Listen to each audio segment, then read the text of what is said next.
ഇതൊക്കെയാണ് മക്കളെ കാണേണ്ടത്. തൃപ്പൂണിത്തുറയിലെ ആവേശം കണ്ടോ? 3 പാർട്ടിക്കാർ ഒരുമിച്ച് ഒരു സെൻറ്ററിൽ കൂടിയപ്പോൾ ജനസാഗരമായിരുന്നു അവിടെ. BJPയുടെ കൊടിയും CPMൻ്റെ കൊടിയും കോൺഗ്രസിൻ്റെ കൊടിയുമെല്ലാം പാറിപ്പറന്നപ്പോൾ അവിടുത്തെ ജനങ്ങൾ ഫുൾ സന്തോഷത്തിൻ്റെ ആനന്ദത്തിൻ്റെ എലക്ഷൻ്റെ ആവേശത്തിൽ അവരെല്ലാവരും കൂടി ചാട്ടിക്കളിക്കുകയായിരുന്നു. ഇതൊക്കെയാണ് ആവേശം.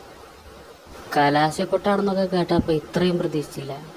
എൻ്റെ പൊന്നു, ആ പട്ടം മുഴുവൻ ആളുകൾ ആ റോഡ് മുഴുവൻ ബ്ലോക്കാക്കിയിട്ട് അമ്മാതിരി പ്രകടനം അവിടെ കണ്ടോ. കൊടികൾ കാണുമ്പോൾ തന്നെ എനിക്ക് മനസ്സിലാവും. 3 ഭാഗത്തും 3 വഴികളാണ്. 3 വഴികളിലും 3 തരം പ്രവർത്തകർ.